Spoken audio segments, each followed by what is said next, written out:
Are you here to help find the baby Saurians? And I'm Toba. You must be the helpers that we've been waiting for. It's nice to meet you too, but we're just passing through. Oh, but Uncle Sanka said he was gonna send some of his friends over to help us. You sure he didn't mean you? Yeah, sorry. Whatever this is about, it sounds like you've got the wrong end of the stick. Wrong end of the stick? Darn it! We've been tricked, Hoonie. I should have known that Glasses Guy was a con artist. What are we supposed to do about the baby Saurians now? Time's running out. It's okay, Hoonie. Don't worry. Why don't you tell us what happened with these baby Saurians, huh? There's been a lot of unrest in the tribe lately, and my dad's Saurian got injured. Her name's Nana, and she has 3 little babies. After what happened to Nana, her babies were so scared that they ran off and hid. I'm really worried about them, so I decided to go look for them. If Nana is your dad's Saurian, why isn't he the one looking for them? My dad's one of the elders, so he's busy getting ready for Turnfire Night. It's a really important ceremony, more important than this, anyway. I'm not supposed to be out here either, but I snuck out without telling him. I didn't think it would take very long, but then that guy we ran into made us tell him loads of stories, and it wasted so much time. Yeah, he was so selfish. He doesn't have a heart. It's all right. Don't let him get to you. We're here now and we'll help you because we care a lot, don't we, Traveler? They should be. I already managed to find their tracks, and it seems like they're hiding on the cliff. Really? Wow! Thank you so much, Mr. Traveler and Miss Paimon. Awesome. You gotta be careful out on the cliffs, though. They're really steep. Even grown-ups have trouble climbing them.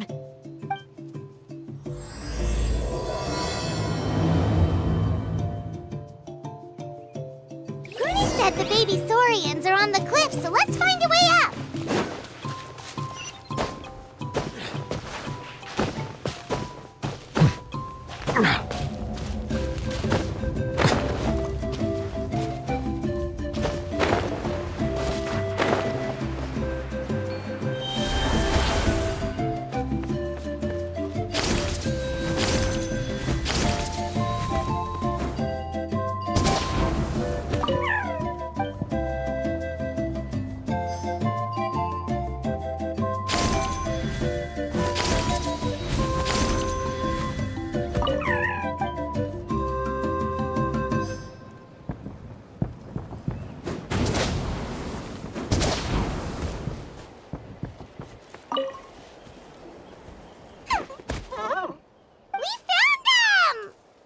Well, if it isn't the gruesome twosome who wormed their way into our servant circle of friends. Still awestruck from the last time we met? Would that be why you hastily scrambled up here to pay your respects the moment you saw us? I suppose we can't blame you. Such is the spell that our majesty casts on our minions. Very well. You heathens leave us no choice. The almighty Dragon Lord, Kahula shall grant you the audience that you seek. Come, pucker up. You may now kiss our feet. Wait, aren't you like Kenichi's sidekick? What the heck are you going on about? You're somehow managing to be even more annoying than the last time we met. Silence! Who are you calling sidekick? We are the Dragon Supreme, sovereign ruler of the Nation of Flame. We shall have you know that last time, were it not for Kenichi's earnest pleading on your behalf, you would have received not a single word of mercy. Oh, come on. You talk big, but Kenichi clearly has you under lock and key. That's more like it. If you must know, our humble servant begged us to investigate an abyss incident near Uittztlan, and we chose to grant his request. Abyss incident? See this little lizard? Its mother, a medium-sized lizard, came under the influence of abyssal power. In her confusion, she attacked my servant's tribe, then assailed her own offspring. Yikes. So how is she doing now? She was but a lowly bug fighting against the power of the abyss. Naturally, she has departed for the Night Kingdom. Such a fragile creature. Apparently, she ended her struggle by leaping from a cliff. Leaping from a cliff? My dear anemic flying ant, as addled with questions as your head may be, please keep them to yourself and wipe that absurd expression off your face. We are the almighty Dragon Lord Kahula-How, not a wish-granting fountain. Anemic flying ant! You! Just you wait. Two can play at the ugly nickname game. We sense a faint abyssal energy. An evil sorcerer must be lurking nearby, but they are well hidden. If you encounter any suspicious outlanders, be sure to give them a robust interrogation. Suspicious outlanders? Wait, are you mocking us? How dare you cast aspersions on your ruler, heathen! You're just lucky that our servant has such vile taste in friends. Otherwise, we would beat you black and blue, and then purple, then black again! If you're not here to kiss my feet, then get out of my sight. Do not impede the work of the almighty Dragon Lord, Kahula-How! Potty mouth on that guy! Paimon is furious! Still, good to know about the abyss threat, huh? Wasn't expecting that. Let's not get sidetracked.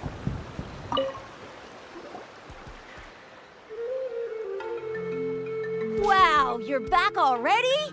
That was so fast. I'm so glad that the babies are all right. Thank you both so much. Now we can finally go home and stop. You're welcome. Piece of cake. You're not from Natlan, right? Because your clothes look different than ours. Hey, you must be tired after all that climbing. You should come take a rest at my house. Yeah, please come. I promise you'll get a big Scions of the Canopy welcome. We love having guests, and you're really nice people. Not like Glasses Guy. By the sound of it, Glasses Guy wasn't from Natlan either, right? Uh-huh. Well, his clothes sure weren't. You know what?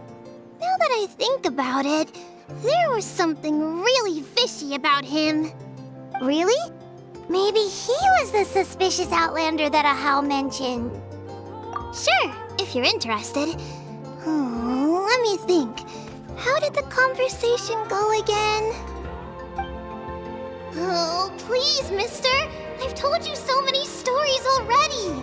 When are you gonna help me find the baby Saurians? Just one more story. One more, I swear. Why don't you tell me more about that ball of fire? I heard that there was a huge transparent ball of fire that used to burn 500 years ago, 1,000 years ago, maybe even further back than that. Oh, you mean Turnfire. That's where the ancient name Mollypo comes from. Oh, wow. So it was the origin of an ancient name. That's impressive. There's a story behind every ancient name. The legend goes that the Turnfire first appeared in the era of the Grand Alliance. It was used by the tyrant Khan to rule over Natlan and oppress anyone who opposed him. Turnfire is different from normal fire. If you get set on fire with it, you'll feel horrible burning pain from behind you, but you won't die from it right away. And whatever you do, you mustn't turn back to look at it. Why? What happens if you turn back? As soon as you turn around, poof! You get burned to a crisp. Well, good golly gee. I mean, it's one thing to singe someone's clothes, but burning people alive? That is a big no-no in my book. Right? How nasty is it to burn someone from behind and not even let them turn around to look? Khan really was an evil tyrant. Yes, shocking behavior. Now, let me guess. Eventually, a valiant hero came to save the day? That's usually how these stories go. Good guess, Uncle Glasses.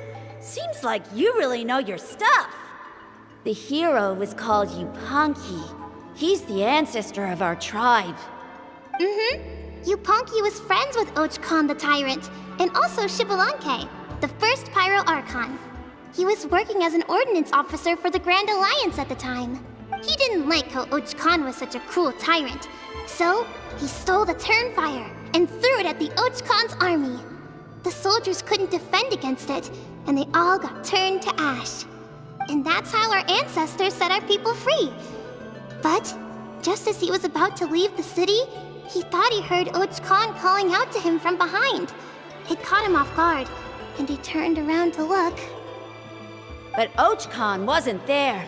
All he saw was a city burned black, an army in ruins, and giant flames reaching up into the sky. A split second later, the flames he saw burst out from inside his eyes and swallowed him up. All it took was a single glance. As soon as he looked back, he was burned to a crisp. The question is, was this the price he paid for stealing the Turnfire, or the price of turning back? Nobody knows the answer. But the fire that consumed Yupanqui burned more fiercely than any other. It burned for 100 days until it burned a hole right through the ley lines. And then, the flame dropped into the deathly dark Night Kingdom, where it still burns to this day. The grown-ups say that it lights up the path that leads to the next life. But for the dead to be reborn, they have to accept the flames and be purified by the fire first. It's like a final look back at your life, where you have to answer for everything you did. Anyway, that's the story of Yupanqui's Turnfire. Ah, a fine parable indeed. So, is it true? Is it really possible to find this fire in the Night Kingdom? I don't know. I think it's just a story. Either way, I assume this name has been passed down in your tribe ever since? Sure has. It went to Burkina, the hero that we celebrate on Yeah, and now belongs to Kinich. So we often call him Malipo Kinich. Kinich. All right, Uncle Glasses, that's enough stories. Now, can you please go find the baby Saurians for us like you promised? I would, but doesn't the legend of the Turnfire teach us not to look back? Let's not go dredging up the past. Tell me more about this Kinich guy. One more story, I swear. Starting now. No? Careful, Toba. You look dangerously close to cursing me out right now. Tut tut, we can't have that. Cursing is for grown-ups only. Uncle, you'd better not be trying to trick us, or the Turnfire will get you when you die. How would it get me if I'm outside of Natlan? Uncle Glasses isn't from here, you know. Unlike you. Huh? Wait. All right, kiddos. I'm a man of my word. 2 of my friends are on their way here, and, yeah, they'll help you out on my behalf. Work them like dogs, okay? That's what they're here for. Don't go easy on them just for my sake. Really? Well, first, can you tell us your name? We met at the foot of this cliff, so beneath the peaks, let's go with Sanka. Seriously? If you don't believe me, turn around and see for yourselves. They're right behind you. Huh? Where? Oh, wait! Uncle Sanka, where did you go? Yeah, definitely a fishy character. It sounds like he was digging for info about the ancient names. Yeah, and not only that, but he betrayed us too. He'll pay for this. All he got out of us was some stories, though. What's the worst that could happen? Traveler, maybe we should go tell Kinich about this. Ahau says he's investigating it, but he's a bit of a loose cannon. We... Huh? You know Kanich? Not very well, but we have met him before, and one time we had a meal together. Aw, man, I'm so jealous. I never even spoken to him. He's so cool. He's the Saurian hunter, and he has a really awesome ancient name. Me neither. I don't think my dad really likes him, though. He always tells me to stay away from him. Probably because of that little creep he always hangs out with. He's nasty, and he's so full of himself. Oh, the creep who calls himself Kahul Ahau? Yeah, we've had the pleasure of meeting him too. He sure loves pushing people's buttons. Exactly. I don't know why Kanich partnered up with him. Why didn't he pick me instead? Uh-oh! Hoonie, look how late it is. We've been out way too long. We better get home now or we'll get yelled at. Oh, yikes. You're right. Okay, well, this path here leads to our settlement. If you decide to visit, remember to come to my house. If there's anything you need, my dad can help get it for you. Hope to see you soon. We gotta run. Bye for now.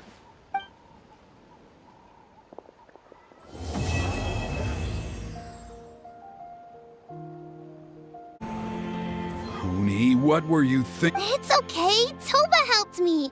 And we met some kind strangers who helped us. And Kind strangers? What made you so sure they were so kind, huh? Oh, I suppose they had kind stranger written on their foreheads? yeah, actually, they did.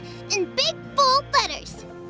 Don't talk back to me. The Mountain King problem still hasn't been solved. What would I do if I lost you too? No dinner for you tonight. They were good people, Dad. Dinner or no dinner. Hello again, Hoonie. It's Miss Paimon and Mr. Traveler! Dad, it's them! They're the ones who helped me! And I promised we'd take care of them if they came to visit.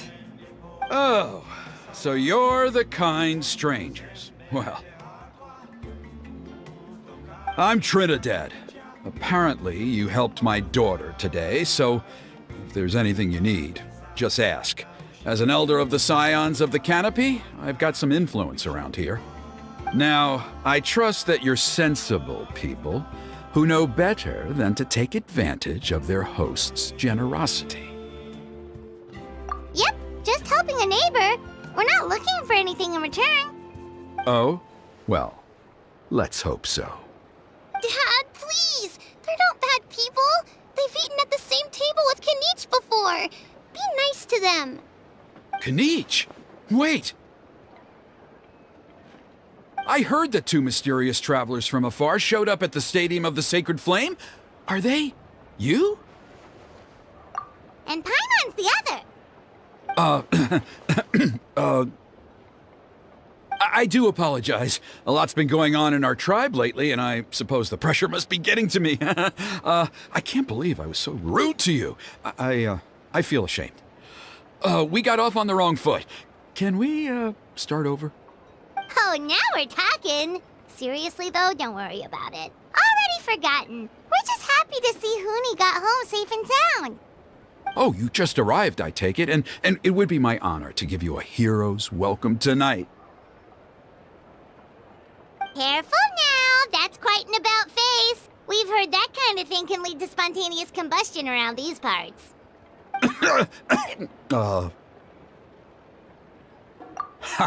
My dear traveler, you are very perceptive indeed. Go inside now, Hoonie. Dad's got some important business to discuss. Okay, look after Mr. Traveler and Miss Paimon. They're very special guests. Well, we'll hear you out, but we can't make any promises that we'll be able to help. Well, this is a matter of utmost importance. Please, allow me to explain. For many years, our tribe has celebrated the Turnfire Night. It is a traditional ceremony among the Scions of the Canopy in which we remember our ancestor, Burkina, and his companion, Kangamato, the Mountain King. Burkina was a hero who bore the ancient name Malipo, and Kangamato was a powerful Yumkasor warrior. Together, they fought against the Abyss. They were victorious, but it came at a great cost. Rakina paid with his life. The Mountain King survived, but was contaminated by the Abyss, and he remains in hibernation to this day. Normally, Yumkasors never live longer than a century. It is possible that the Abyssal power is responsible for his unnaturally long lifespan. Oh, that's right. The Mountain King is a living symbol of our glory, but even this glory comes at a price. The abyssal power inside him is highly sensitive, and when it is disturbed, he awakens and flies into a blind rage, attacking anything that moves. So, besides the ceremony, another important part of Turnfire Night each year is cleansing the abyssal power inside the Mountain King so that he will remain sound asleep. However, Abyss-related incidents have been on the rise in that land lately, as I'm sure you're both aware. As a result, it has become increasingly difficult to keep the Mountain King in hibernation. Only 5 months have passed since the last Turnfire Night, and he's already showing signs of instability. Has he woken up again? He has. We managed to contain the situation by performing a makeshift ceremony right away, but it was a close call. He could reawaken at any moment. Also, he attacked and wounded my companion, Nana, during the ceremony.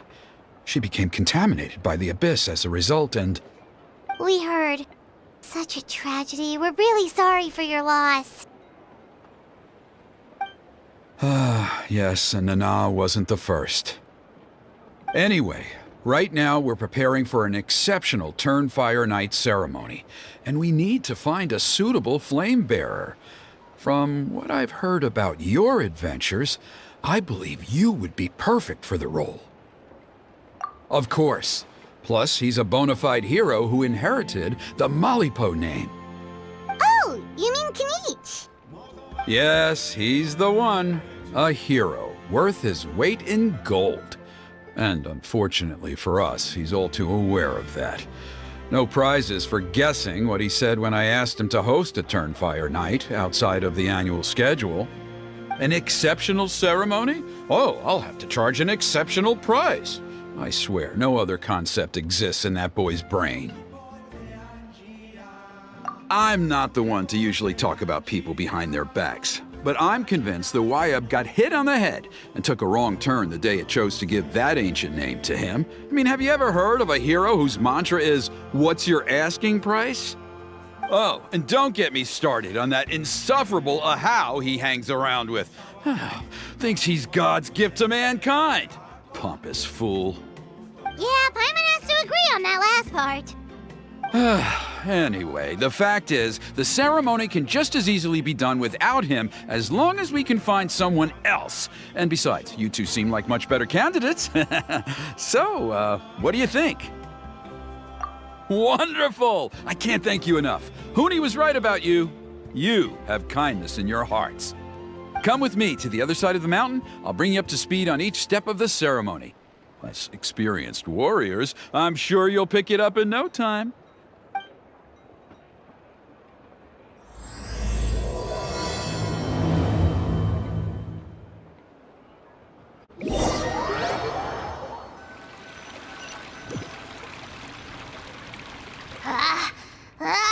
Achoo! Curses! Who dares insult the great Kahul Ahau behind his back? Oh, great Kahul Ahau, bless you. Shut your filthy mouth, worm of the abyss!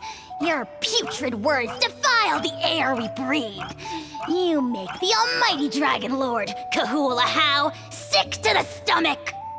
Speaking as a member of the Abyss Order, that's music to my ears. Exactly the kind of reaction we're going for. But on a personal level, I gotta say, it's pretty hurtful. Ugh, never have we heard such brazen blustering from someone who is inches from death! Up yours, Four Eyes!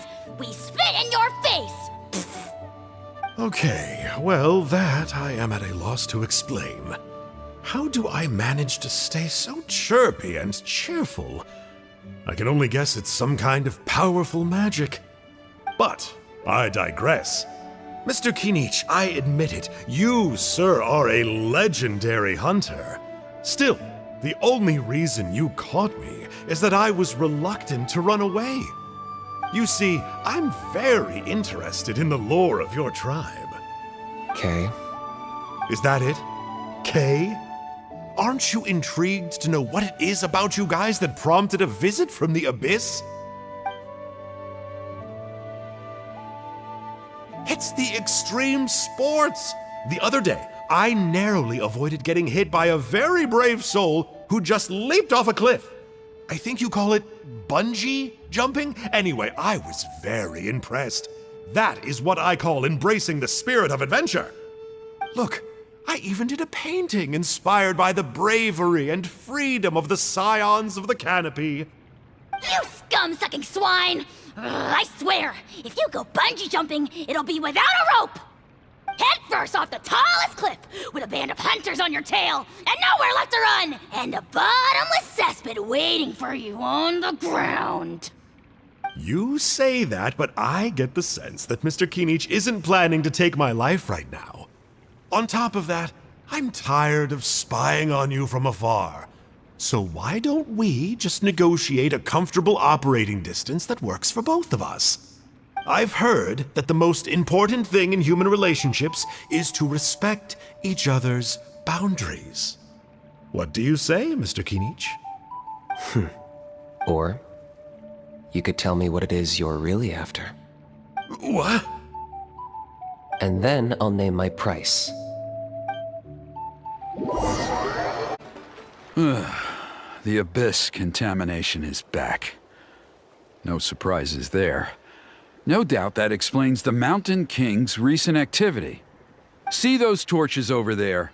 Those are the Sacred Flame offshoots that we requested from the Stadium of the Sacred Flame. They contain the power of the Pyro Archon.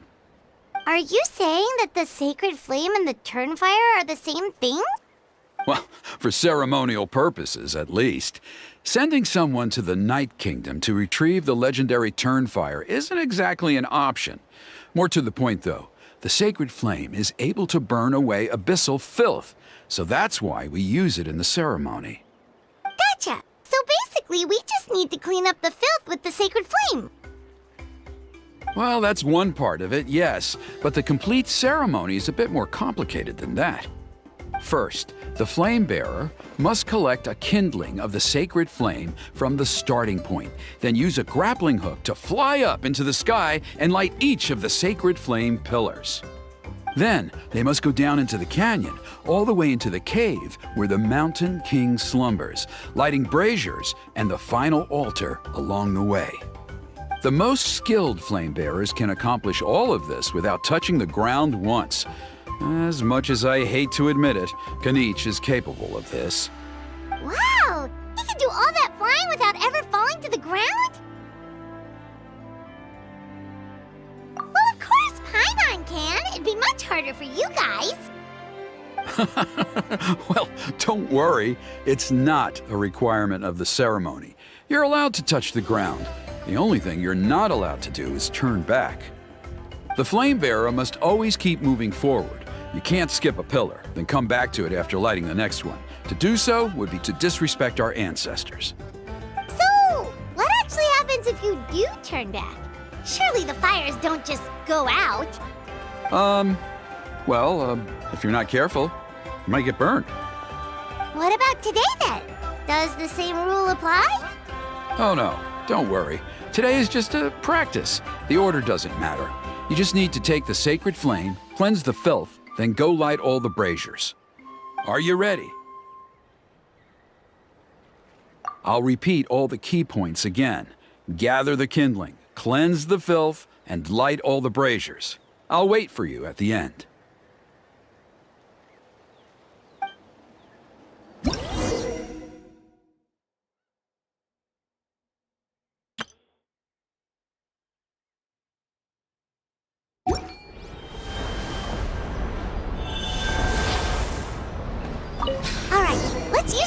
scrambling to complete our mission. There's abyssal filth over there. Let's burn it away with the sacred flame.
Stabilize!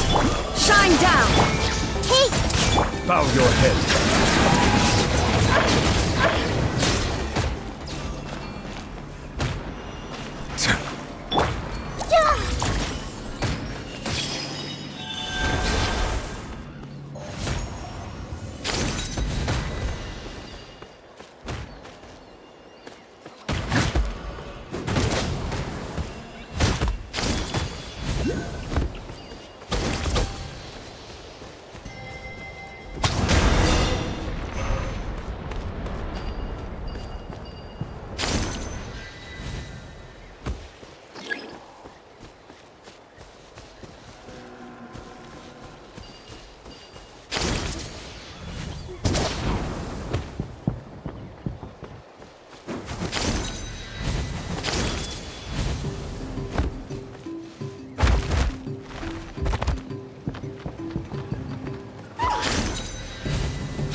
that should be all the braziers. Let's regroup with Trinidad.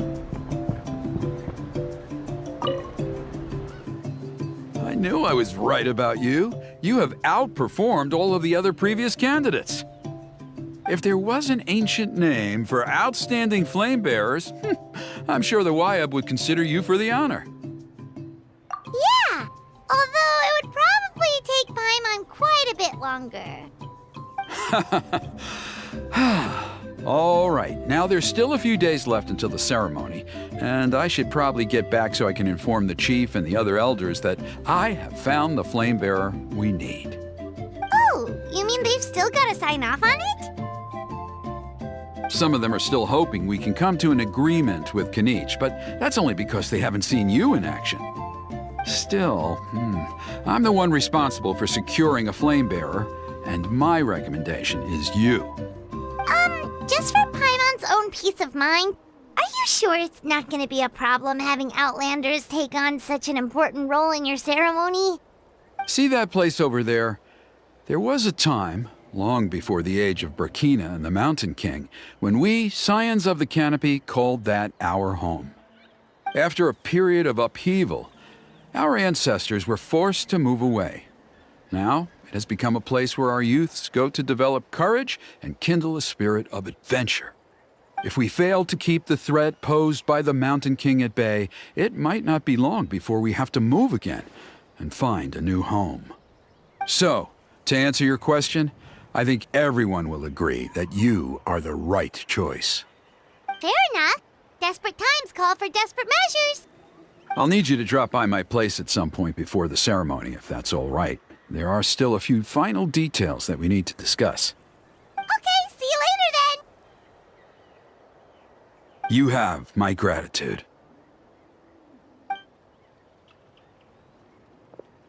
We've helped out with a lot of other local festivals before, but this one feels a little different.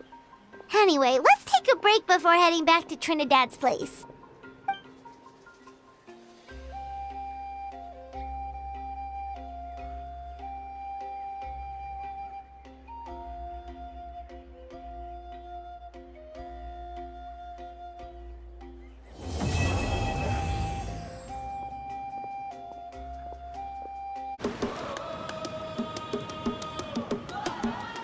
traveler. Paimon. Kanich! Fancy meeting you here. We've actually been looking for you. I'll get straight to the point. I hear you accepted a proposal from Elder Trinidad.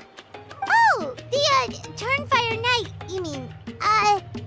You were still his first choice. It's just... Oh, jeez. It's not what it looks like, promise. Chill, it's cool. I only mention it because there's something you should know. And I suspect Elder Trinidad hasn't been completely forthcoming with you. His true intention is to resolve the Mountain King problem once and for all. Once and for all? You mean this'll be the last Turnfire Knight ever? That's right. He wants to use you to send the Mountain King to the Night Kingdom. To the Night Kingdom? You mean... To his death. Whoa! Are you serious right now? You shouldn't go blurting out accusations like that. It could get you in trouble. Too blunt? Okay. I'll phrase it more gently. There is potentially a possibility that Elder Trinidad may be hoping that during the course of the ceremony, you kill the Mountain King dead. But that's ridiculous. He told us the Mountain King is a living symbol of your tribe's glory. And that glory comes at a price. Oh, that's right.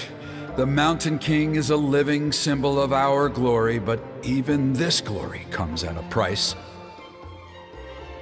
Ah, yes, and Nana wasn't the first.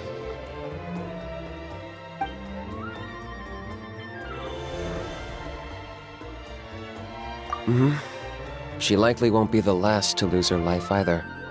Still, is killing the Mountain King really the only way? It seems so extreme. The Mountain King is a unique case when it comes to abyssal contamination. It's eaten away at him for so long that it has consumed him entirely, and the damage is irreversible. That evil power has both driven him insane and kept him alive over the centuries. So, to look at it one way, once it's completely purged from his body, the Mountain King will finally be able to rest in peace. In past ceremonies, we've only purged around half of the abyssal power. This was to strike a balance, to keep him alive, but also keep him asleep. Trinidad didn't say anything about how much power he wanted us to purge, but he did say there were some more details to go over before the ceremony. Then it sounds like you'll know for sure soon enough. If he really asks us to kill the Mountain King, what should we do? I know this must come as quite a shock, so I suggest you act like you didn't hear anything for now. But would you have time to visit the chief after your meeting with Elder Trinidad?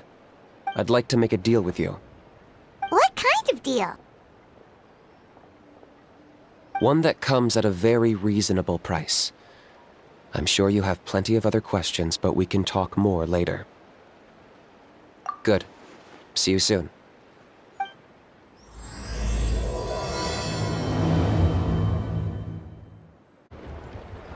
Ah, mighty Outlanders, you have returned. Did you have a good rest? It was, pretty good, yeah. Glad to hear it. Things are progressing very smoothly on my end. Many of the elders have heard of your heroic deeds, including the chief. They all speak very favorably of you. There are still those who insist that the ceremony should be performed by the bearer of the Malipo name. But they're just stuck in the past. We need to move with the times. Plus, Kanich doesn't want to do it anyway. Exactly. So, now, it's time for us to discuss the finer details of the ceremony. We covered the fire lighting part of the proceedings yesterday. The next part is the purification of the Mountain King. It's quite simple. You just need to use the sacred flame. We've done it plenty of times before, and it's always very routine. I'm sure you won't have any problems. One point I'd like to stress, though, is that you need to burn away as much of the abyssal energy as you possibly can. The more we dispel, the longer the Mountain King will remain asleep. Asleep, huh? Precisely. In previous years, the Flame Bearer has often been unable to dispel a sufficient amount of abyssal energy. That's the only reason why we have to perform the ceremony on a regular basis. But I understand that you have a lot of experience fighting against the Abyss, and you seemed to wield the sacred flame quite effortlessly yesterday. With your help, I'm optimistic this time we can dispel all the remaining abyssal energy from the Mountain King's body, freeing us from this ever-looming threat for many years to come. Traveler? So this doesn't faze you at all, huh? You clearly have a lot of confidence in yourself. If that's all you really need to know, the ceremony's in 3 days. I'll come and fetch you when we're ready. In the meantime, feel free to take a look around our settlement. It would mean a lot to the elders if you got to know some of our people. And if you wouldn't mind helping them out with a few errands here and there, that would be even better. So now we have extra errands to run? Maybe we should add a little extra to the price. Just a humble suggestion, that's all. It will help you gain the respect of our people, and as a mighty hero, I truly believe that's what you deserve. I'll be sticking around for the next few days, so if you have any questions, you know where to find me. Seems like Kanich was right. We should go meet up with him right away. Huh, you're here. Kanich, Elder Trinidad said that... I can tell. It's written on your faces. Is that the Traveler and Paimon? Forgive me for not being there to welcome you on your arrival. That should have been my duty as chief. Hello, Chief Waina. I only heard the news from Trinidad yesterday, so I asked Kinich to invite you over for a quick chat. I believe Kinich has already filled you in, so I'll get straight to the point. Firstly, I fully endorse your appointment as flame bearers for the upcoming Turnfire Night.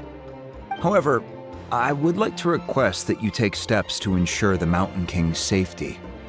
Every child of our tribe grows up hearing the tales of our heroes, from Yupanqui the Firebringer to Burkina and the Mountain King who fought against the Abyss. This is our history and our heritage, the source of our pride and the center of our faith. To kill the Mountain King would be to destroy our spirit. I would never be able to face our ancestors in the Night Kingdom. Nana's death was a great tragedy, and I do not blame Trinidad for the actions he has taken. Nevertheless, I cannot allow any harm to come to the Mountain King. The very roots of our identity are at stake. My honored guests, please give this matter your serious consideration. Perhaps there is, but despite all our attempts to contain the situation over the years, we've not found it. Right now, I should like to hear where you stand on this matter. Though I sense that your mind is not yet made up, I'm still comforted by your words. There are 3 days left before the ceremony. I hope they will bring you clarity. So, Kanich, earlier you were saying that... Let's walk and talk. I'll show you around the tribe. That works too. Paimon needs to get some air after this. Kanich, Paimon finally understands why you turned Trinidad down. You knew what he was planning, didn't you? That's why you didn't want to be the flame bearer this time, because it's a double-edged sword. The whole Mora thing was just a sneaky excuse. Double-edged sword is right. But my response wasn't merely an excuse. To solve this exceptional problem, an exceptional price must be paid. I'm working on it. Really? Well, come on then, let's hear it. In a moment. Didn't you have a question you were about to ask me? Oh, yeah. What was it again? Oh, right. We need to talk about How. He's completely unhinged. I agree that he has a problem. He needs disciplining, so I hired him a teacher. You got him a teacher? Oh, Paimon would love to see him get scolded for bad behavior. Anyway, moving on. When we ran into a How, he said you two were investigating some Abyss thing together. Is that related to the whole Mountain King situation? Yes, that's the angle I've been working on.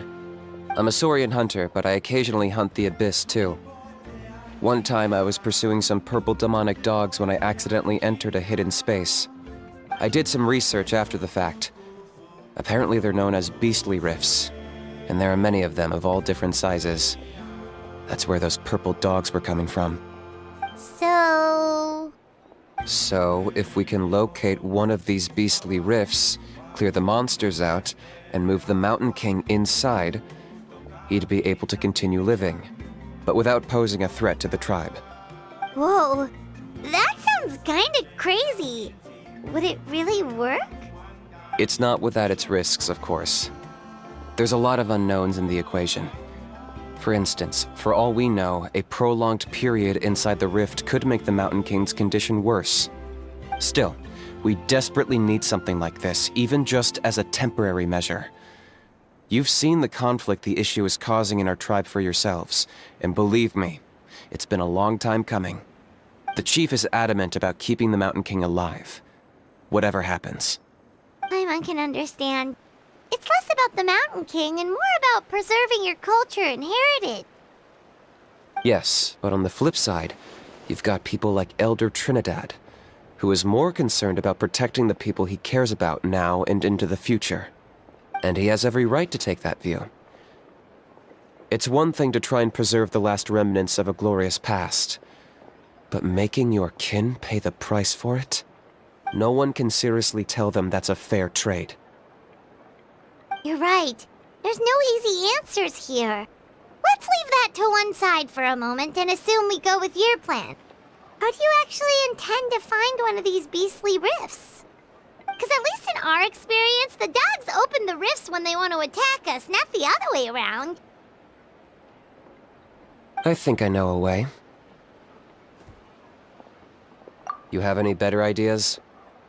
Not at the moment, but it just feels like using the power of the Abyss for our own ends isn't gonna end well. After all, the Abyss is what turned the Mountain King into a monster in the first place. People are gonna think you've lost your marbles.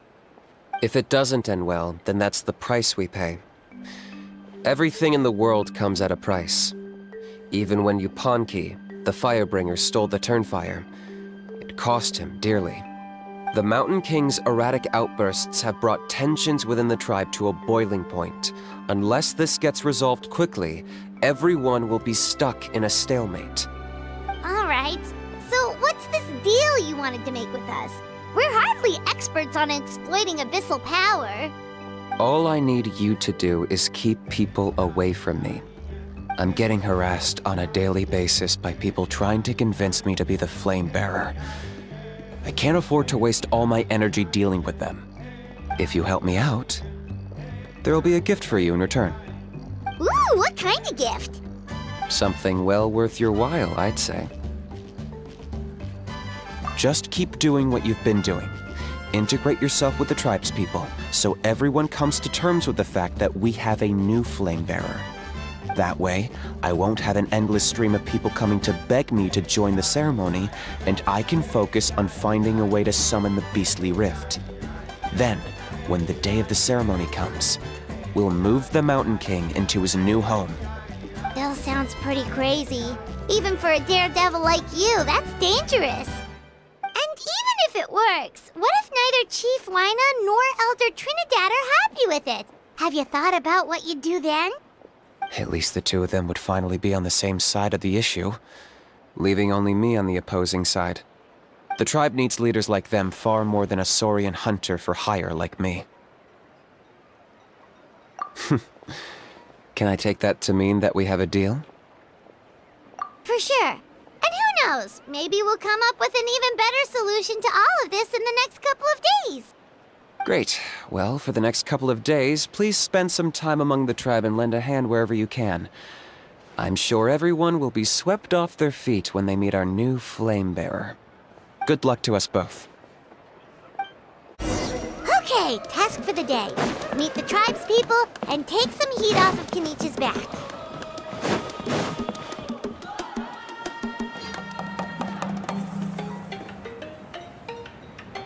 Hoonie, how can you call the Mountain King a monster? Because he hurt a lot of people, and Look what happened to Nana! But it wasn't on purpose. The Mountain King is sick, that's all. He's been hurt by the abyss. That's true, but the fact remains that he's now a threat to all of us. How can you be so harsh to someone who's sick? If you don't take back what you just said, I don't know if we can carry on being friends. Toba, Huni, what's wrong? Hooney's saying nasty things about the Mountain King. It's not right. He's our hero. Once upon a time, maybe, but not anymore. Yesterday, maybe, but not anymore. Toba? Fine. I guess my dad is right. Things change, and you just have to accept it and move forward. As of today, our friendship is over. There's no going back. Oh, come on, cut it out, you two. We have some great news to tell you. The Traveler is gonna be the flame bearer for the next Turnfire night. He's gonna do a beautiful ceremony and cure the Mountain King's illness for good. What? Really? So that's what my dad wanted to talk to you about? To be fair, from what we saw the other day, you are pretty good at climbing cliffs. Probably just as good as Kinich. Wait. Oh yeah, good question. We can get him to come, but if he catches you two fighting again, he won't be happy. He'll be sure to give you both a piece of his mind. No, we can't let that happen. I've never even spoken to him before. I can't afford to make such a bad first impression. I didn't mean to argue with Toba. All I said was that the Mountain King has done some pretty bad things. He was the one who turned it into a fight. Yeah, if you weren't friends, there's no way Toba would have come to look for the baby Saurians with you. All right. Well, because it's the Traveler and Paimon and Kinich, I'm sorry, Toba. I'm sorry for all the mean things I said about the Mountain King. Dad just really misses Nana, and I was really upset that she's gone, too. Huh? Oh. I shouldn't have spoken to you the way I did either. It wasn't very nice of me. For the Traveler and Paimon, Kinich, and for Nana. I'm sorry too, Huni. That's more like it. Now you're best friends again. Guess so. Toba, if I ever say something mean about the Mountain King in the future, I'll make sure I say it to someone else, and not you. I'd better go buy some colored cloth for my dad now. He needs it for Turnfire night. Let's play again some other time. See you, Toba. See you, Traveler and Paimon. Okay. I'll head home as well then. See you next time. Okay, take care, you two. Even though they said they're sorry, it looks like their friendship isn't as strong as it was before. Let's just hope we can solve this once and for all. Come on, let's move on.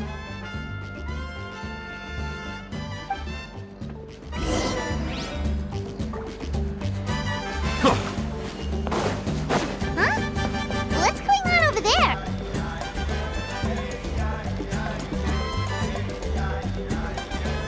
Hey there! What's happening here?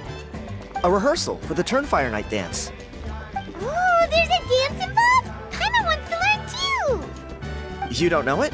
Ah, I guess you're not from these parts, huh? It's rare to see a new face around the tribe these days. I thought everyone would be keeping away.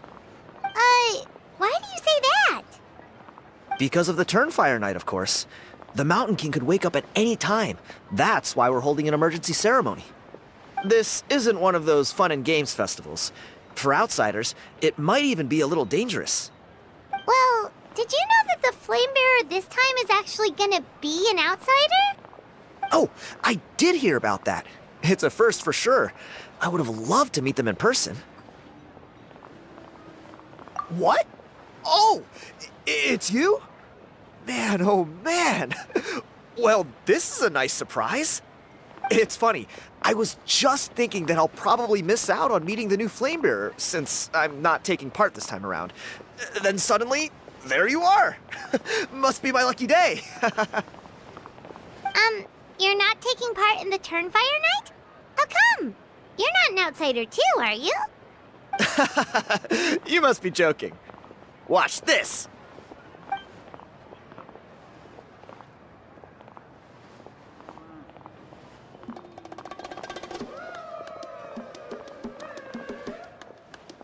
Not bad, right? Yeah, I'm considered one of the better looking guys who dances beneath the pillars of the sacred flame. Been doing it a few years. Always gets the ladies out to watch. Oh, very impressive. So why'd you quit? Well, I feel like the whole Mountain King situation is getting more and more precarious. It's just not safe here anymore. One of our elders' Saurian companions even lost her life not long ago. The question is, what are we gonna do about this in the long term? But our leaders don't have any answers for us. They're probably too busy fighting about it amongst themselves. The way things are going, it's only a matter of time before it gets violent. So I figured, you know what? Now's as good a time as any to get away for a little while. Go do some exploring. You look a little disappointed. Disappointed? Nah, it's a great opportunity to go see the world. As every male scion of the canopy knows, wherever you are and wherever you go, the only way is forwards. We take pride in that. I won't forget my roots.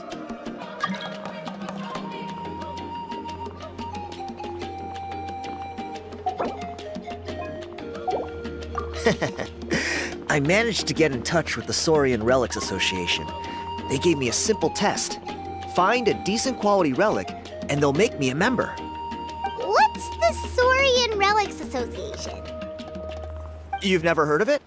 It's a group of amateur history enthusiasts who do research on the ancient Saurian era. They're all about collecting relics and remnants from that age. Speaking of which, the guy who was Flamebearer before you, I've heard that his Saurian buddy comes from that time.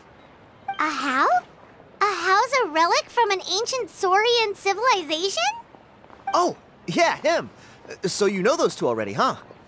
Then, do you know how they met? It was deep inside some mysterious ruin, and they signed a contract there. The association folks say that the kind of contract usually comes with a huge hidden cost. Really? That sounds ominous. Who knows?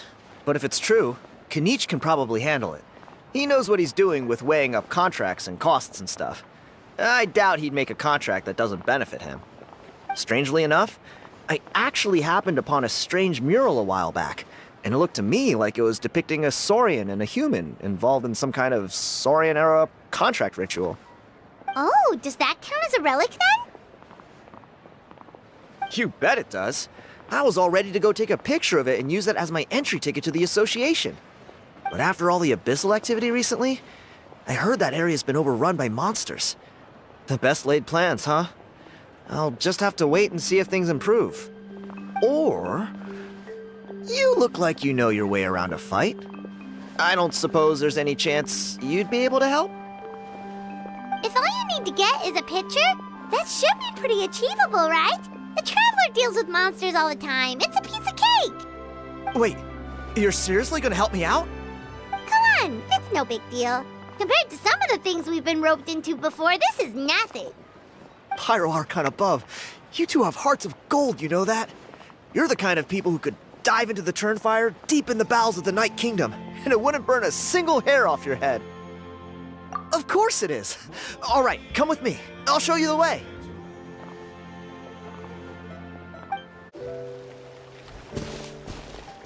There it is. It's inside these ruins. As you can see, the place is crawling with monsters.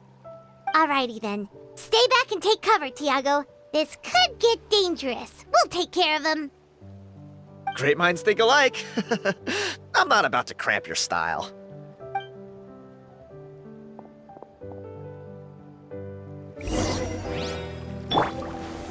Solidify! There is no escape. I see everything. Silence! Let the mighty be humbled!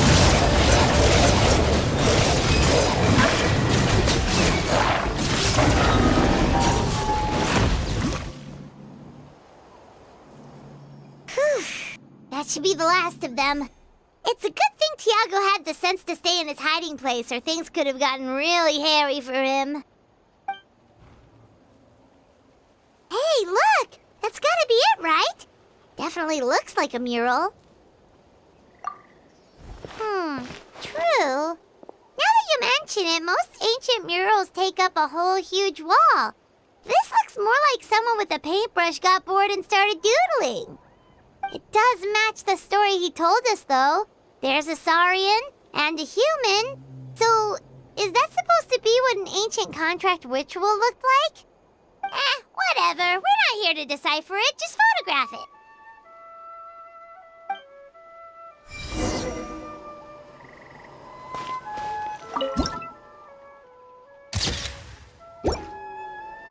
You've been robbed? Oh, Ponche. And I thought my luck was bad. Oh, I put blood, sweat, and tears into that, and now I've got nothing to show for it. Some gap-toothed goon stole it from me.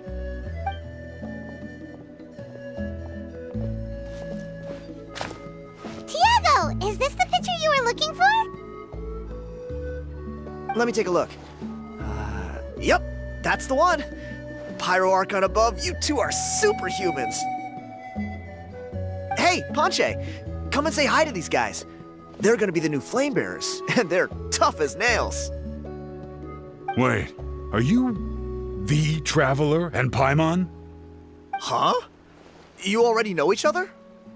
I don't think so. My nephew Toba's been telling everyone about you. He says you're crazy strong, super friendly, that you helped him out, and that you're gonna be our flame bearers this Turnfire night. Oh, so you're Toba's uncle. Great to meet you, sir. Sounds like we managed to make a bit of a name for ourselves. Toba's not wrong, my friend. These two are honestly some of the nicest, most genuine people I've ever met. Everyone speaks incredibly highly of them. Seriously. If you're comfortable telling them about what happened, I guarantee you they'll sort it out in no time. Really? All I want is to get the fruits of my labor back. Allow me to explain. Ponche is a well-known scholar within our tribe, author of the widely acclaimed book, Yupanqui's Turnfire. Unfortunately, the book was stolen by a treasure hoarder a few hours ago. I spent years of my life researching that book. I visited every last ruin, interviewed every descendant of every hero in our history. On the word Malipo alone, I covered at least 5 different interpretations of the meaning based on accounts from different villages. It was an unparalleled masterpiece. And now it's all gone. That little goon ambushed me during my morning walk. He snatched all of my belongings, including my entire manuscript.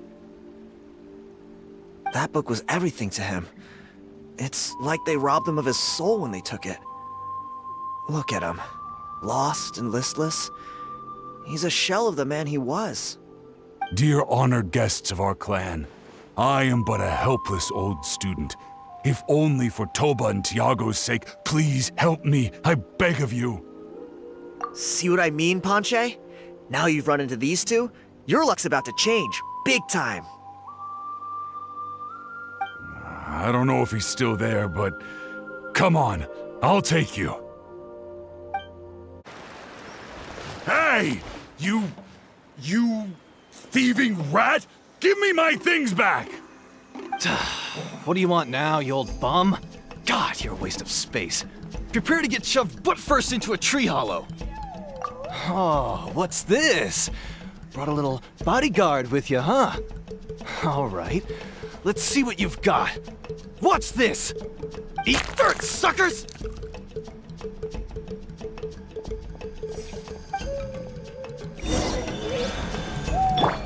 Shine! Hey, he's trying to get away! You good? Let's chase him down!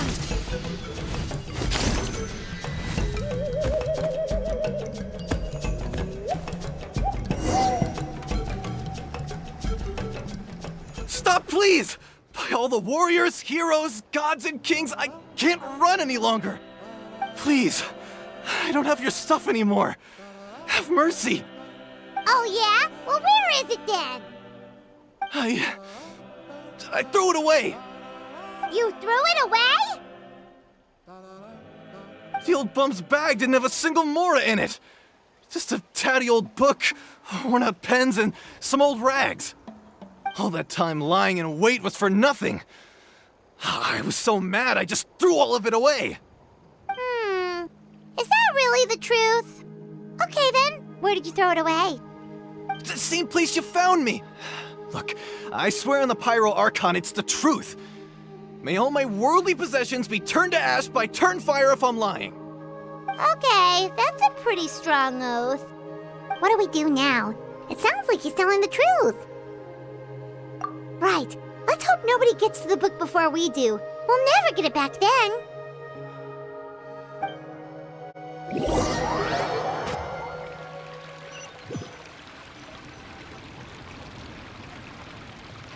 Although the Turnfire is a heroic symbol in Uittztlan, it always comes with the more ominous implication of eventual tragedy. This holds true for all bearers of this ancient name in recorded history. Each one of them died of non-natural causes, as if the specter of the Turnfire was always lurking in the background.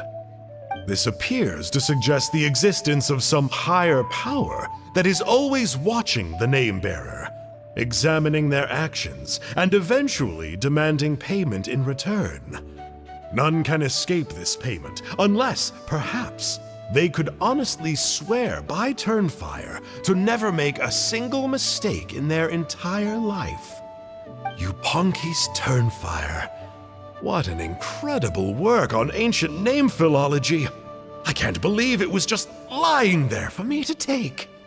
Let me see, the author is Ponche. Nice. A gentleman and a scholar. Silence, book muncher! The great Kahula will suffer your droning voice no longer. Do you truly find no joy at all in perusing such rich historical records? Joy? What joy is there in this pointless drivel? Well, it makes a pretty shocking prediction. Every bearer of the ancient name Malipo eventually meets a grisly end. Maybe that's the price you pay for the name that means price? What? You're saying Kenichi will die a violent death? So I'll finally get to take over his body? When will that glorious day arrive? The great Kahula demands to know! Wow, you are just irredeemable, aren't you? An agent of chaos down to the core. You make us Abyss Order folks look like saints in comparison. Silence, maggot! To presume that anyone compares your kind with the great Kahula is sheer vanity. And if that day ever comes, oh, your doom will soon follow. You don't need to lecture me about Doomsday. Here's what I know, based on countless historical texts. All civilizations will be reduced to rubble by the passage of time. From ancient kingdoms, to heavenly thrones, to worlds beyond, there are no exceptions. But from the ruins of every civilization, the dust will rise and never settle, thus transcending the confines of time. That dust is what we call a civilization's spirit. And you, great Kahula How, are one such speck of dust from a bygone age. I've paid dearly for the chance to observe you up close. Now, let me take a good look at you.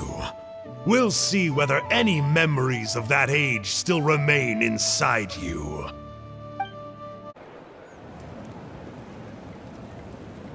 We're so sorry, Mr. Ponche, but we couldn't find your manuscript anywhere. Does that mean all of my hard work was for nothing? You gotta stay positive, Ponche. You might have lost the book, but the brains behind it are still intact. Surely you remember the main points at least? The whole reason I worked so hard to get it finished before the Turnfire night is because I hoped that maybe it might help us find a way through these trying times. But now, well, not exactly, but I thought my research might at least be a starting point. Oh, really? So what did you find out in your research? I think the key to all of this lies in the power of Malipo. Ponche, you know as well as anyone that ancient names don't hold any real power. Symbolic power doesn't count. You're right, but Malipo may be a special case. Given that it first arose in the era of the first Pyro Archon, it might contain remnants of Xbalanque's power. Yeah, I remember that story. My grandpa told it to me when I was a little kid. Maybe you're the special case. Most kids stop believing in that stuff by your age. I'm not talking about childhood superstitions here. There is evidence. Like what? Like the fact that the Mountain King is still alive. Everyone attributes that to the power of the Abyss. But there's more to it than that. The key factor is that Burkina summoned the power of Malipo at the cost of his own life. If you don't believe me, then answer me this. How many other creatures can you think of who lived longer, not shorter, after being contaminated by the Abyss? Traveler, different situation but similar idea. Doesn't this remind you of the hilly... So, I came to the conclusion that Malipo must refer to some mysterious ritual involving a tit-for-tat exchange. It began with the first Pyro Archon, fell with the Grand Alliance, then was buried in the Night Kingdom. And now, it awaits the call of its new bearer. Hey. Sorry to interrupt, Ponche, but you seem to be getting a little overexcited. I'm sorry. I was originally planning on presenting my findings to Kinich. I'd hoped he would be attending the upcoming ceremony. Sounds to me like you dreamed up one fanciful theory to support another. Kinich, what are you doing here? I more or less finished what I was doing, so I came to have a quick catch-up. Now a good time? Kinich! I'm onto something. I haven't worked out all the details, but you have to attend the Turnfire Night. So Mr. Ponche here has done a lot of research on the history of the Turnfire. I'll be there, Ponche. Let's go.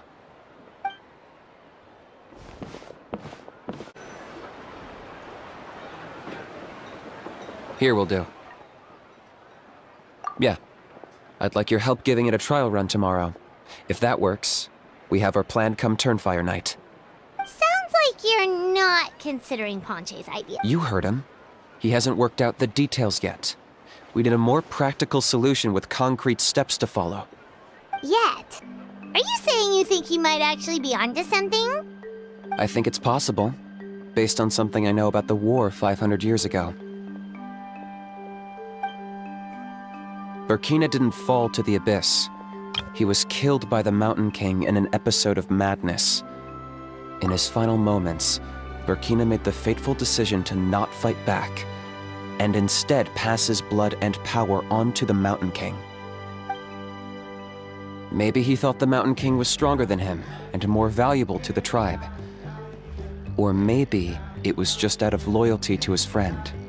Either way, I can believe the Turnfire was involved. Whether you think his sacrifice triggered it, or his fate was sealed from the moment he took the Malipo name, it makes sense to me. How can you drop these truth bombs with such a straight face? This is what I've gleaned from my many interactions with the Mountain King. His mind is so disordered. It took some time to piece it all together. The story Elder Trinidad told you was the more palatable version of events. The truth is even darker. The Mountain King's mind isn't just disordered. He is suffering and feels great shame. I believe he wants to be put out of his misery. What? Then what should we do? Should we grant him his wish? Of course not. We should help him move to a new home. It's the only practical solution. The Mountain King is a hero to my tribe. An object of worship, even. Ending his life would be like desecrating a statue. Still, he's been the cause of multiple disasters, and we can't afford to have any more. Ugh. Practical solutions hurt Paimon's brain. Can we follow our hearts next time? Then let's break for the day. I've already found a suitable venue for tomorrow.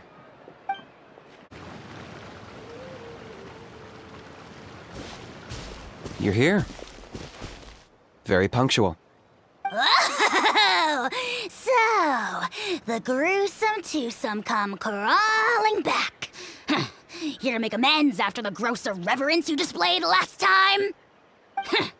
Very well. The almighty Dragon Lord, Kahula How, shall grant you the audience that you seek. Now pucker up and kiss our feet. Kanichi, didn't you say you found him a teacher? He's just as out of control as ever! Hey! No one gets to discipline the almighty Dragon Lord Kahula How! No one! Maybe because I've never had a gentle-natured companion like Paimon to compare against. Is that a compliment? Yeah, I see what I'm missing out on now. And it's a lot. Kanichi! Ugh! We could drown this measly flying ant in one droplet of spit! How dare you compare her to the almighty Dragon Lord Kahula How! Oh, just wait till I possess your dead body! I will commit heinous atrocities! Tear down your legacy! Destroy your reputation! Wreak havoc on your... Ugh!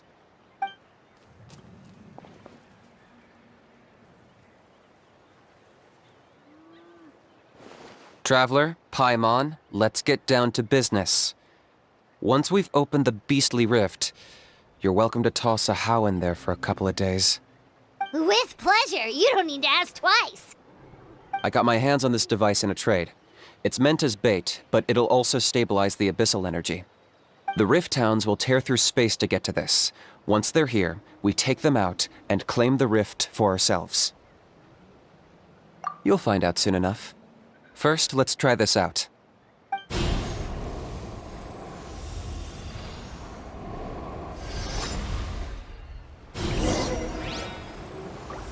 They'll tear you to pieces given half the chance, so be careful.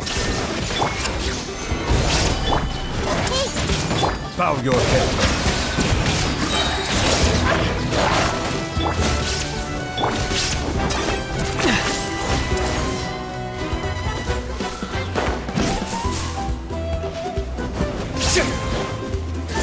I got him cornered!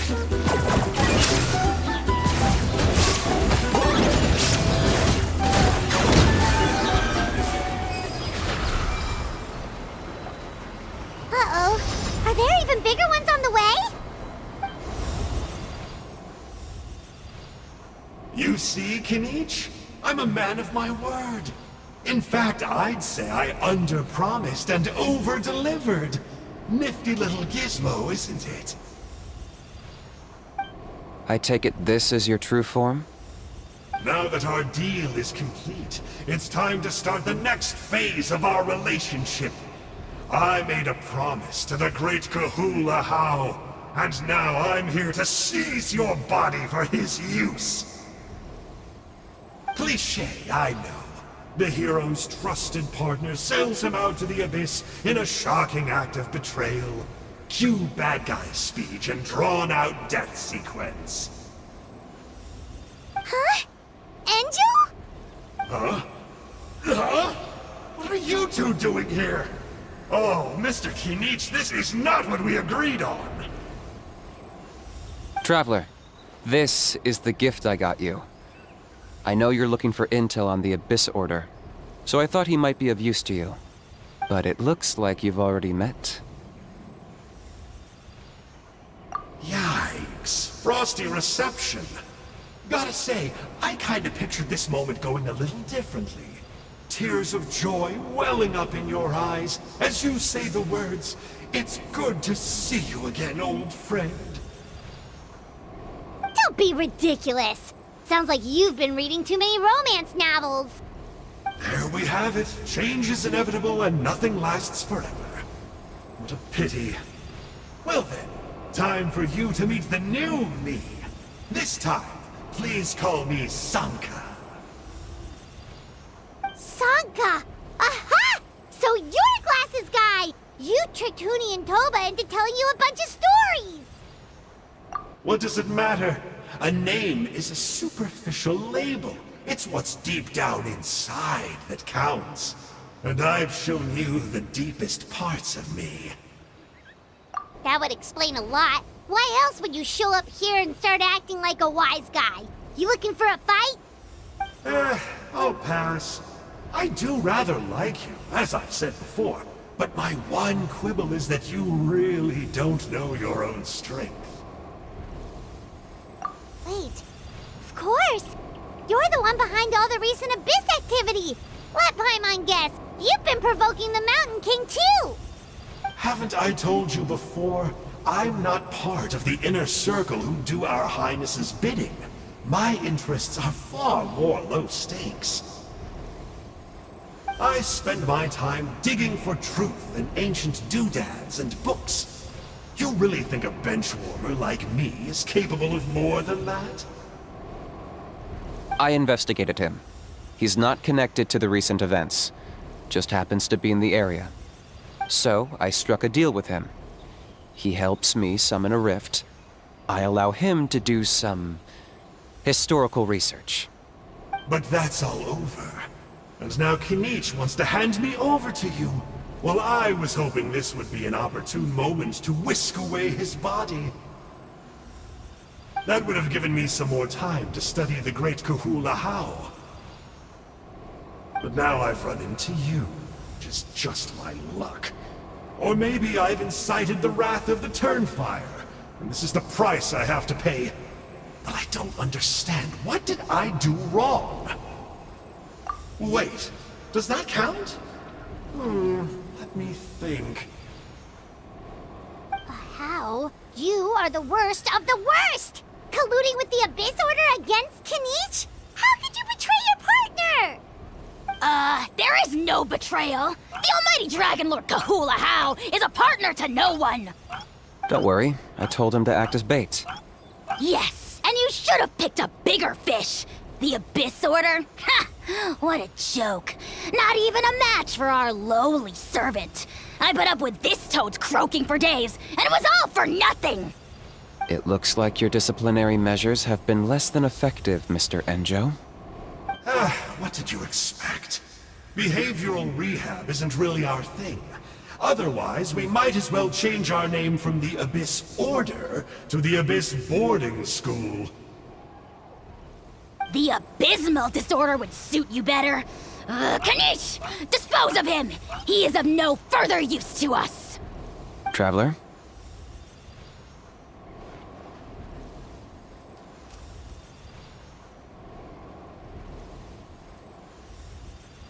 Hey now, I may be a lowly clerk, but don't underestimate me.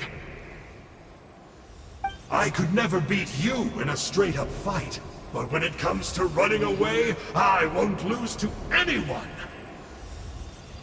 Do me a favor and remember how fast I disappear. Maybe then you'll show me a little respect next time. Darn! He got away again! Couldn't you have stopped him? It's alright. He's not worth our time and energy. Besides, it seems like he's in debt to a lot of people. I'm sure they'll keep him busy. If you say so. Still, Paimon's kinda surprised that you actually struck a deal with someone from the Abyss Order. To borrow that guy's words, names are superficial labels. Whether you call it the Abyss Order or anything else, it's a broad generalization at best. Think of it like apples that have fallen from a tree. If you tasted each one, you'd find that they're all at different stages of ripening. Even the unripe fruit blown off its branch before it's fully grown can still be brewed into a fine wine. Everything has its use. Huh. Well, in that specific sense, maybe Enjo's not such a bad apple. Not rotten to the core, at least. Of course! Only the almighty Dragon Lord, Kahula How, is rotten to the core and evil beyond redemption. Ugh. So what exactly are you anyway? You're definitely the evilest little thing Paimon's ever met. Don't worry, he can't hurt a fly. You could say that. Paimon heard that those kinds of contracts might come with a terrible cost attached. Is that true? Such as a how watching me like a ravenous vulture? Vulture? Vulture? We are the Dragon Supreme, sovereign ruler of the Nation of Flame. Let's pick this up another time. It's getting kinda late. You should go back and get some rest. Big day ahead. Tomorrow's Turnfire night. Time to light the sacred flame and burn away the filth for a legendary 500-year-old warrior. Oh, yeah. Hearing you lay it out like that is making Paimon a little nervous. For all the work we've put in, it all comes down to tomorrow night. We have to make sure we solve this problem once and for all. Then it can't hurt to say this one more time. Good luck to us both. See you tomorrow.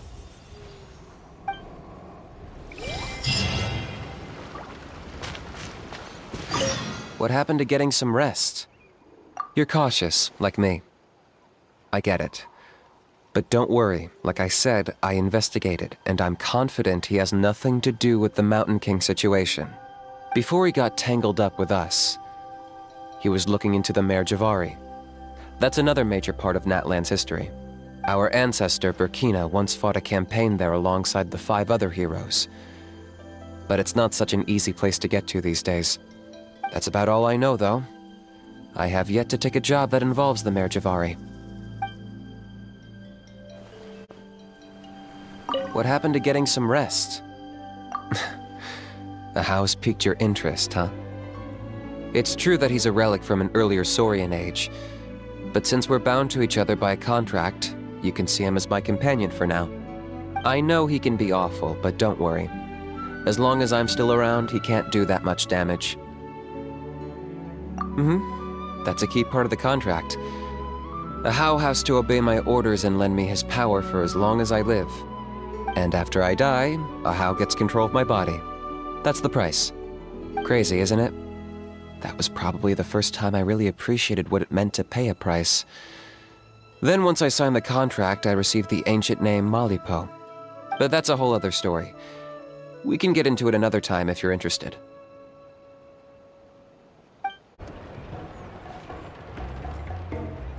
Ah, at long last, you're back. I hear you've done much for our people these last few days. Everyone has nothing but praise for you. Many young people have heard the rumors too. They're all eager to meet our new flame bearer. Well, they won't have to wait for long. It's almost time for the ceremony. We really hope we can resolve the Mountain King situation quickly and smoothly. Seems like a lot of people have been worrying about it, huh? Well, it's nearly time. So, if you're ready, then follow me to the ceremony site.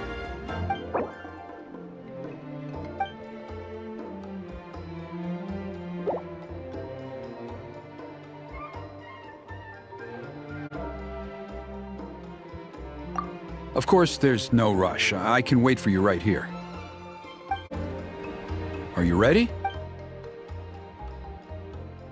Off we go! Here we are. Our honored guests have arrived. I have heard much about your fine work over the past few days. I hope you'll allow us to thank you properly after tonight's ceremony. Don't worry about it. Getting this huge venue ready must have been a huge task. No need to make extra work for yourselves on our account. Oh, if it means getting the Mountain King issue resolved, no cost is too great to bear. A resolution will come in due course, but every great fire starts as a tiny spark. We must take it one step at a time. No one would disagree with you if that were possible, Chief, but it's been far too long since we've seen a real step forward. Look around you. Can't you see how our numbers have dwindled since the last Turnfire night? The ceremony was arranged on short notice. Many are away from home and could not make it back in time. That may be so, but still. Good evening, Traveler in Paimon. Kanich! Not a moment too soon. Chief Wayna, Elder Trinidad, could you give us a minute? I'd like to give the Traveler a few pointers as the previous flame bearer. Very well, but make it quick. Let me know when you're done and we will begin the ceremony. Let's step to the side. Has anyone gone over the key steps of the ceremony with you yet? Yeah, Elder Trinidad did, but, Paimon seems to have forgotten them? What a surprise! The flying ant has an ant-sized brain.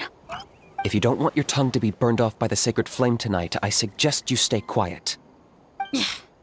See those sacred flame pillars? Once you've lit the fire, go light each one up in turn.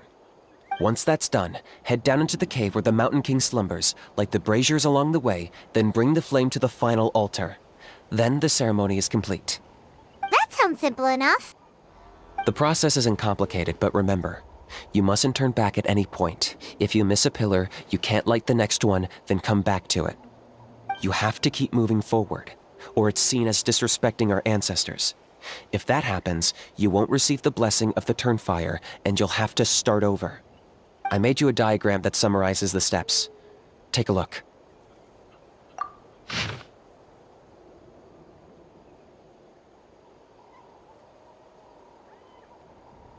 So that's our part. What about you?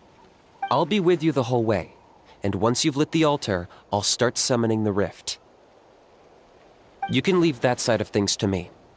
Just focus on your part. Okay.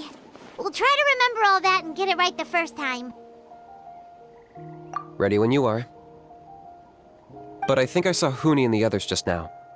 Maybe you should say hi before you start. Might make you less nervous. Just tell the chief when you're ready.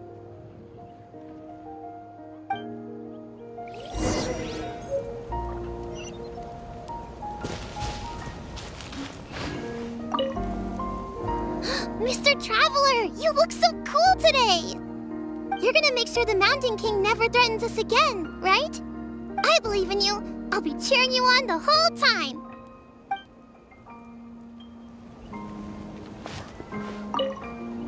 Mighty Outlanders, the time has finally come. You know what must be done. Please remember, you must cleanse as much abyssal energy as you can. This is the only way to prolong the Mountain King's slumber. I am sure you have what it takes.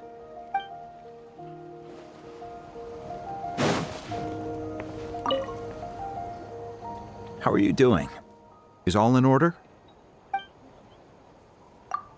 I'm counting on you. Don't forget what we talked about. By past fuel and present flame, life marches ever on. My brothers and sisters, the time has come to light the fire once again, and let the Turnfire night shine bright in Uittztlan.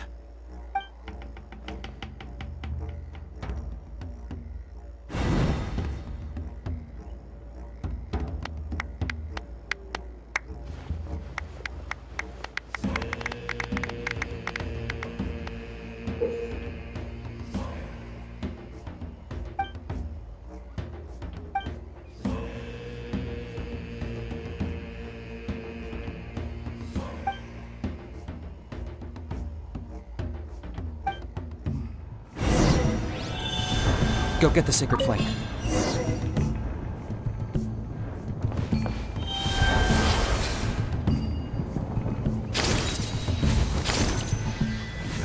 Nicely done. Off to a good start.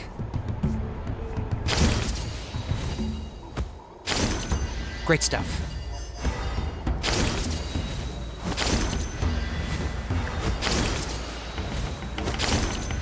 You're over halfway. Keep it up.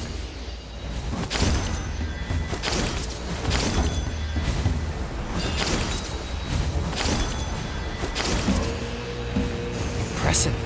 Just one more to go. Come on, one last push. The final sacred flame pillar is up ahead.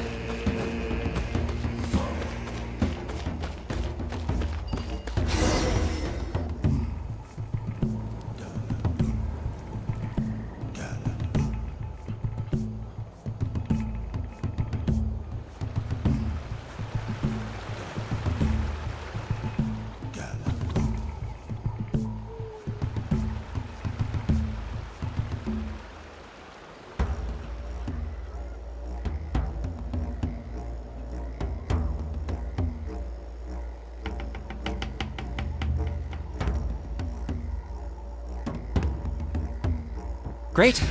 All the pillars are alight. Next, it's down into the canyon and head for the Mountain King's cave.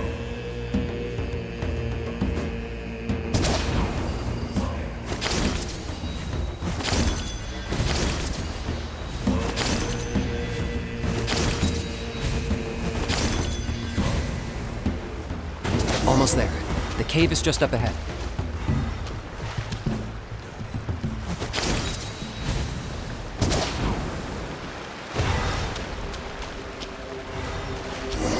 The Abyss presence is growing strong. We should deal with the contamination first.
There's the altar of the sacred flame. Remember, light up the torches around it first.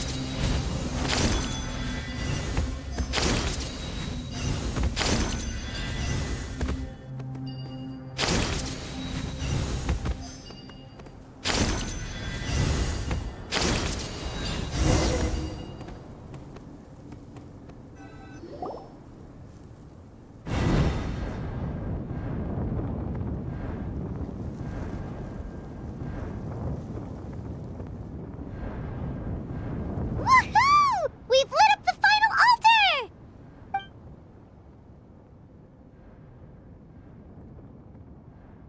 That's the Mountain King up ahead, right? That's him. Kangamato, king of the Yumkasaurs from 500 years ago. He's very powerful. Paimon can tell. He is huge. Let's tread carefully. We don't want to wake him up. You've made it at last. You did even better than I expected. Traveler, now comes the final and most important step of the ceremony.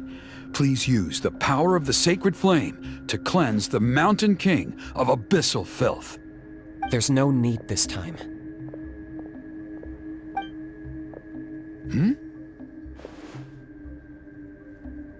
Such strong abyssal power. What is that thing? Kinich, what is the meaning of this?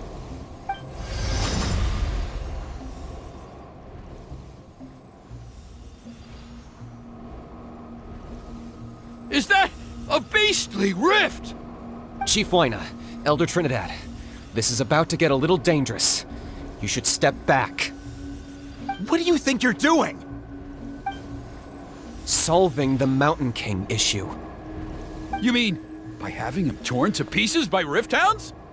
No, stop! We can't let that happen! Foolish Locust! Can't you see? We're trying to shove your Locust King into the beastly rift! But... I'm sorry, Chief Waina and Elder Trinidad. This is the only way. Can you promise me that no harm will come to the Mountain King? I can't guarantee it, but I'm fairly confident. Traveler, this is not what we agreed on. You must cleanse the Mountain King of every last trace of abyssal contamination. Okay, I see what this is. You've been in cahoots this whole time!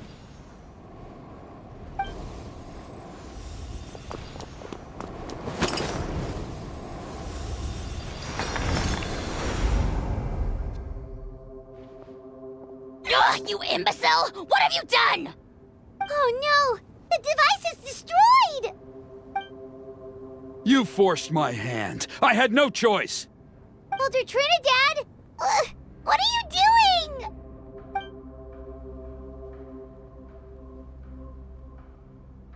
No, the Mountain King is waking up! He will cause even more casualties! Everyone, out! Now!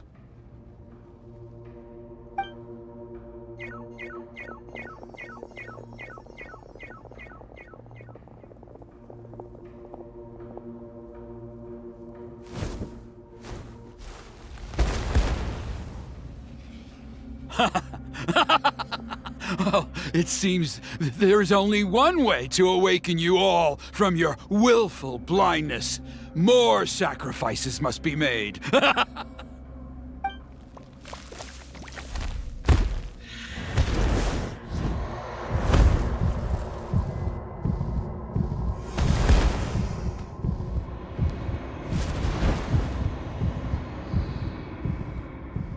Take me, O Mountain King! Take me as your next sacrifice!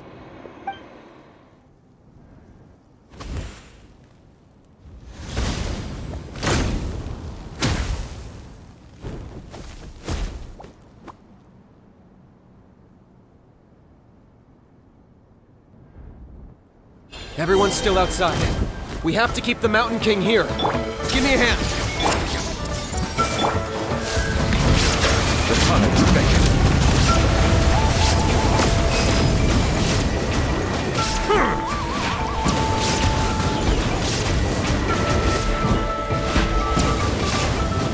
Watch out for the fruits he's spitting out. I can use those against him.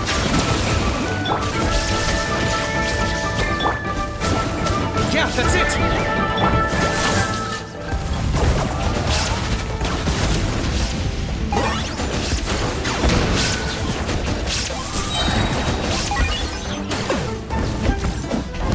Shadow the past! Mine to command! Torn to oblivion! Get everybody down! Silence! Be sanctified.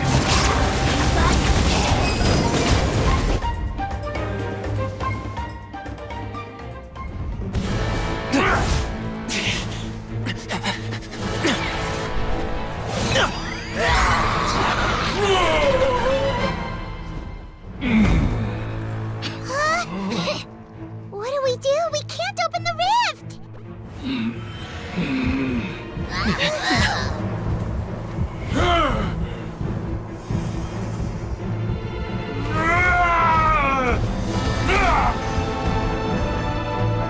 Kill me!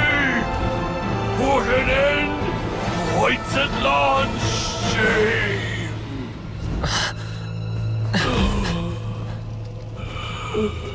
By past fuel and present flame, life marches ever on.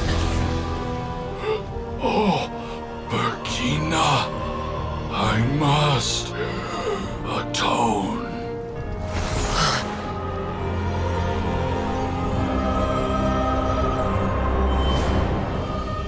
Patience. We will answer to the fire for all our deeds. Even if one day I fall behind, never look back. Keep moving forward, as we are now.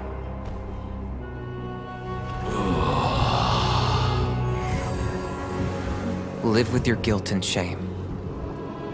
This is the price to pay.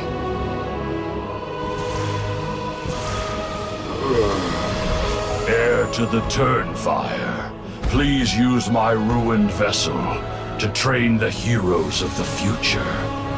The will of Kangamato will march ever on, till the abyss is stamped out.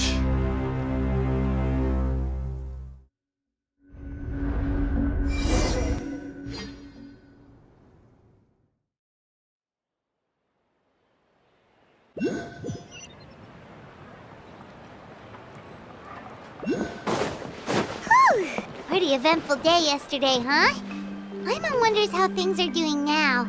Let's go ask the chief! Traveler, you've come at just the right time. I have some good news for you. Trinidad's condition is stabilized. He suffered burns on much of his body, but we believe he'll survive. Guess that's the best news we could hope for. Paimon has to ask, is everyone in your tribe such a risk-taker? First Kinich, then Elder Trinidad? Is this the Scions of the Canopy's adventurous spirit in action? We're simply not afraid to charge ahead into the unknown. He's fine. Don't worry. He's gone to check on the Mountain King. Something most mysterious has happened. After the incident yesterday, a transparent shell has formed around the Mountain King's body. We don't understand the mechanism behind it, but the shell appears to insulate him against the influence of abyssal power. It is somewhat akin to a scab, in that it stops the abyssal energy within him from bleeding out, while also preventing further abyssal energy from seeping in and infecting him. We've never seen anything like it. The tribe's most senior elders believe it was caused when he was burned by the sacred flame, similar to the way burned wood becomes charcoal. I think their theory makes sense. After all, we've never thrown the Mountain King directly into the sacred flame before. Wow. So it's made a barrier against abyssal energy? That's a good thing, right? It's practically a miracle from what we've seen of it so far. It means that the Mountain King's level of abyssal energy is now stable. No longer will we need to perform an annual cleansing ceremony. Wow. That's amazing! I know what you're thinking. The young people in the tribe are already speculating that yesterday's ceremony was a Turnfire night like none other in our history. Because you and Kinich, you summoned the very flame that appears in our ancient legends. A great transparent ball of fire. And that fire is what saved the Mountain King. Whoa! So that was the real Turnfire? I may be the chief of this tribe, but I've only ever known the Turnfire as a concept in our legends. I cannot answer that question. If anyone can answer it, I suspect it would be the bearer of the Malipo name. He is in the Mountain King's cave as we speak.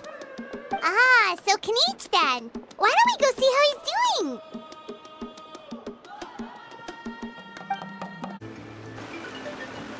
Hey, Kinich! Hey yourselves. You two doing okay after yesterday? We were gonna ask you the same question. You scared Paimon half to death when you rushed into the fire. Sorry, I couldn't just stand and watch the Mountain King get burned alive. So you thought you'd try and extinguish the sacred flame with Dendro?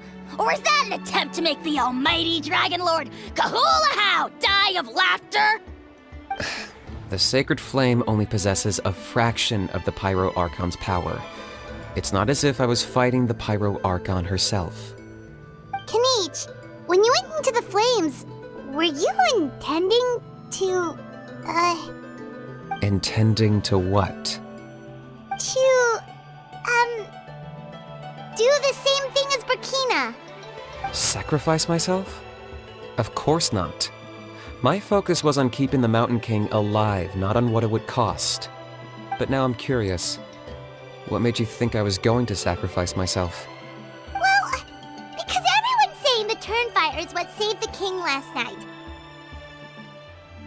And Ponche's theory was that summoning the Turnfire is a tit-for-tat exchange, right? So, Paimon thought you decided to pay for it with your life. So you've heard that rumor too. I'm afraid I can't say for sure. What happened yesterday was a first for me too. Well, even if you don't know, there's probably no one in the world who does. What I would say is, if that really was the power of the Turnfire, I'd sooner believe that the Mountain King summoned it himself. The Mountain King? Then, what price did he pay? The core meaning of price is not atonement or compensation, but what you're willing to give up in order to obtain what you want. It's easy to die for your sins. Much harder to live with the guilt and keep on going. In the end, the Mountain King chose the latter option. For Burkina and for the tribe. That's the price he paid. Alright, so how is the Mountain King doing now?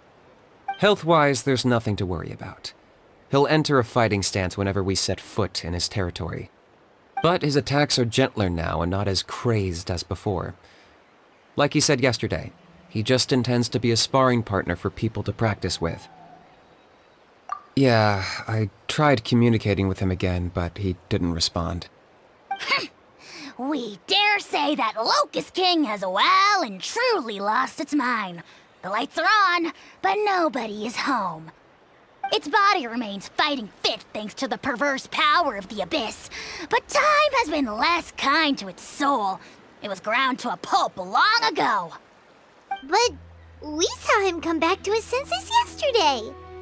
That was merely one last burst of brain activity before it croaked. As you humans would say, it went out with a bang. Oh, come on! Stop being such a doomer. Paimon bets the Mountain King has finally let go of the tragedies of the past now, and is focusing on moving forward. That's why he doesn't have time to chat with us. He's too busy thinking about the future. Well, at least it means my fellow tribespeople can move forward now, too. Thank you for your help, Traveler. I owe you one. Yeah, that's right. You caught Enjo for us, remember? But he ended up being completely useless. It's not a fair trade if you lost out. That's on him. It's not your fault he's useless. Besides, we're friends now. You don't know us anything. Friends? But your friendship is an even more valuable gift. I can't in good conscience accept it for free. So promise me, if you need anything in the future, you'll come to me. For you, I'll do anything.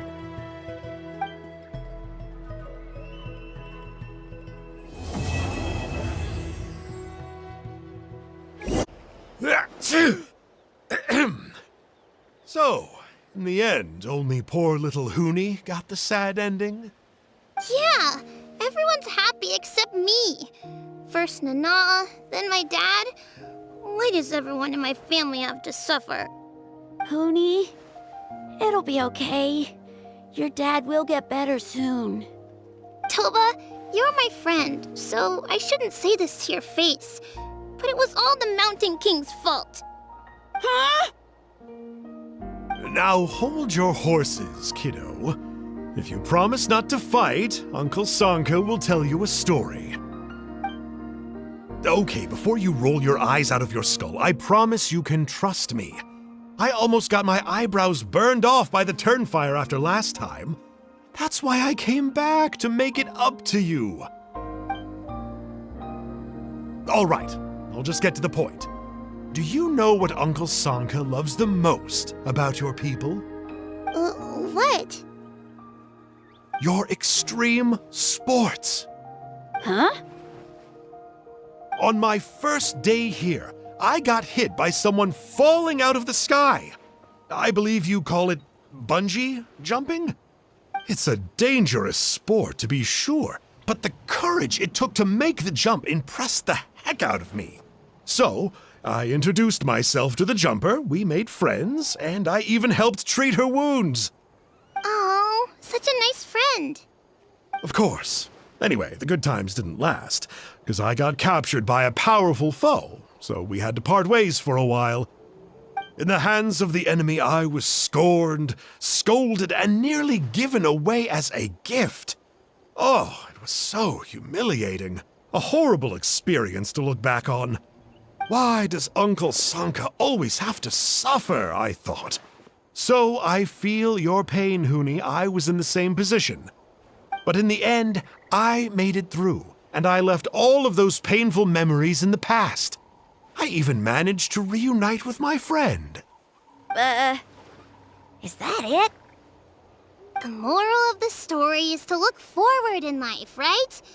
Yeah, we've heard that one millions of times. Sorry, Uncle Sanka, but you're not cut out to be a teacher. Very smart, Huni, but not quite smart enough.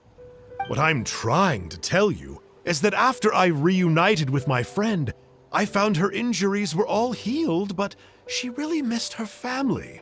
So, I thought you might like to see her too. She's right behind you. Turn around and see. Another trick about not turning back? I'm not falling for that one again. Huh?